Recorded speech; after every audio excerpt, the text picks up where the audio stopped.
አንቺ ተኝተሽ እኔ ቁጭ ብዬ ልጠብቅሽ? አዎ ለእርሶ ስላደለ ህይወቴን አደጋ ላይ ጥዬ ከችግሩ እንዲወጡ የረዳሁት። ምን መርዳት ብቻ ዋናውን ስራ የሰራሁት እኔ ነኝ። አሁን ደግሞ የእርሶ ተራ ነው። እኔን ይጠብቁኛል። ስለዚህ ቁጭ ብዬ ልጠብቅሽ? አዎ ካልሆነ ጋደም ብለው ይጠብቁኛል። አይኖትን ግን መጨፈን አይችሉም። እኔ ብቻ ነኝ መጨፈን የምችለው። እሺ ልጅ። ቆይ ግን እማዬ ልጆት ቢያባርራት ከቤታችን ትወጣልን ነበር። ለምን ደግሞ ያባርራት? የወዲት ጥገኛ ዋስ ነች። አንዴ ከተጣበቀችብሽ እንደ መዥገራ ትለቅሽ። እሷን ለማራገፍ ልፋት ይጠይቃል። እንግዲህ ለወንደሰን የማራገፊያውን ጉልበት ይስጠው ብሎ መጸለይ ነው። ሌላ ምንም ማድረግ አንችልም። ሰጥቶታል። ዋናው ነገር የሚስቱን ክፋት ባይኑ ማየቱ ነው። ለእሷ ያለው ፍቅር ይቆርጥለታል ብዬ ተስፋ አደርጋለሁ። እንደ አፉ እንዲሆን እመኝሎታለሁ። አለበለዚያ እኔን ቁጭ ብለው ሲጠብቁ ማደሩ ነው። ፀሐይ ፀሐይ!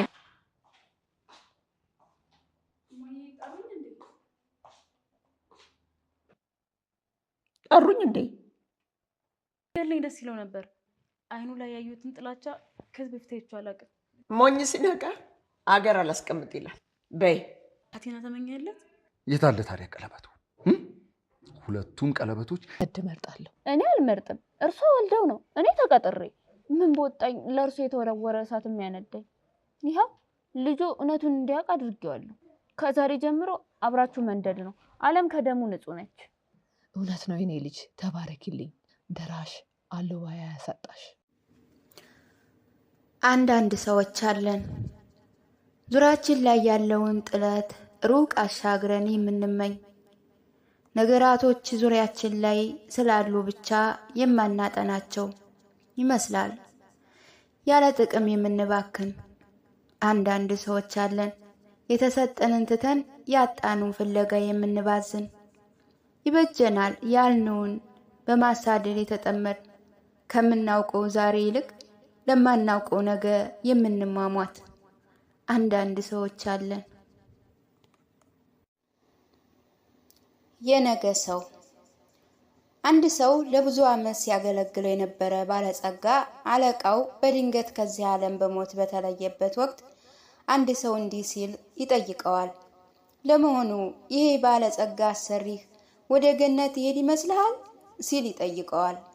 ይህ አገልጋይ ታዲያ ጊዜ ሳያባክን ወደ ገነት ይሄድ አይመስለኝም በማለት መለሰ። ለምን እንደዚህ አሰብክ ተብሎ ሲጠየቅም ወደ ገነት የሚወስደውን አይነት ዝግጅነት ሲያደርጋቸው ስለማላቅ ብሎ መለሰ። ወደ ገነት የመግባት ዝግጅት አስፈላጊነት የላቀ የመሆን እውነታ እንደጠበቅነው ሆኖ ታሪኩን በዚህ ምድር ላይ ስላለው የየዕለት ህይወታችን እንደሆነ አድርገን ስናስበው የሚያስታውሰን አንድ እውነት አለ። የዛሬ ዝግጅቶቻችን ወዴት አቅጣጫ እንደምንሄድና ነገ የት እንደምንገኝ አመልካች ናቸው። የነገ ትልቅና ስኬታማ ሰው በዛሬ ዝግጁ ያስታውቃል። የነገው አስተማሪ ዛሬ ላይ ባለው የትምህርት አያያዝ ያስታውቃል። የነገው መልካም የትዳር ሰው ዛሬ ላይ ብቻውን ሆኖ ለራሱ ያለው ታማኝነት፣ ሰው አክባሪነቱና ጨዋነቱ እና ለፍቅረኛው ያለውን እንክብካቤ፣ ታማኝነትና ንጹህ ፍቅር ያስታውቃል። የነገው መልካም የትዳር ሰው ገና ለማያውቁት የወደፊት የትዳር አጋሩ ዛሬ ላይ ራሱን ለትዳር ብቁ ለማድረግ የሚያደርገው ጥረትና ስለ ትዳር ባለው አመለካከት ያስታውቃል። የነገው ጨዋ መሪ ዛሬ ላይ በሚከተለው እና በሚመራው መሪ በጨዋነት ተጠንቅቆ በመምረጥ ይታወቃል። የነገው አዋቂ በዛሬ አንባቢነቱ ያስታውቃል። የነገ ባለጸጋ ዛሬ ላይ ባለው የገንዘብ አመለካከትና አያያዝ ያስታውቃል።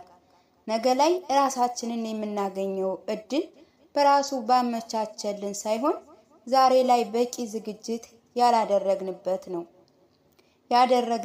ነው። የየዕለት ክንውናችን የነገውን ማንነታችን ማሳያዎች መሆናቸውን እናስተውል።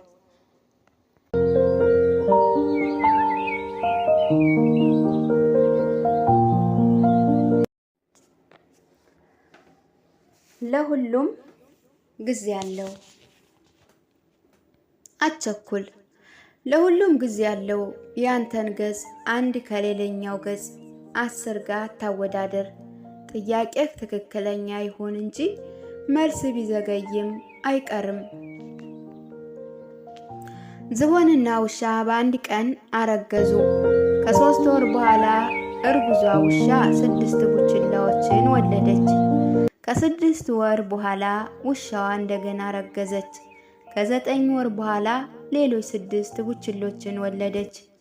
እንደዚህ እያለች ብዙ ልጆችን ወለደች።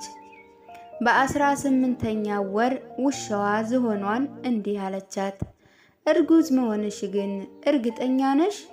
እኔም አንቺም እርጉዝነታችን የመጀመሪያ አንድ ቀን ላይ እንደነበር አስታውሳለሁ። ይኸው እኔ 3 ጊዜ ወልጄ ከደርዘን በላይ ልጆችን አሳድጌ ትልልቅ ሆነው ልጅ በልጅ ሁኛለሁ።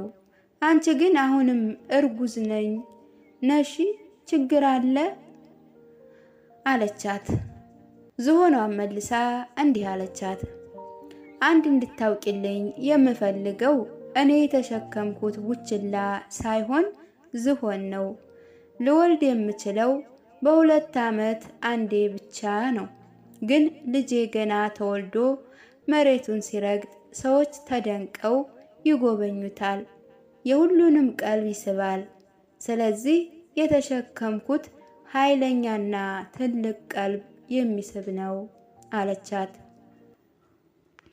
እኛም ሰዎች ለጥያቄዎቻችንና ለጸሎቶቻችን መልስ ሳያገኙ አንተ ግን ሳታገኝ ስትቀር ተስፋ አትቁረጥ። በሌሎች ምስክርነት አትቅና። የራስህን የጸሎት መልስ ካላገኘህ ውስጥህ አይሰበር። ይልቅ የራስ ጊዜ ሲደርስና ልክ እንደ ዝሆኗ ልጅ ተወልዶ መሬት የረገጠ ዕለት ሰዎች በአድናቆት የተወለደውን የጸሎት ውጤት በቅርብ ይመለከታሉ። አንተም ለምስክርነት የምትቀርብበት ቀን አለ። መታገስ ዋጋ አለው። ትልቅ ሐሳብ አስቦ እና ትልቅ ህልም አልሞ በብርሃን ፍጥረት ውጤትን ካላየው አይባልም።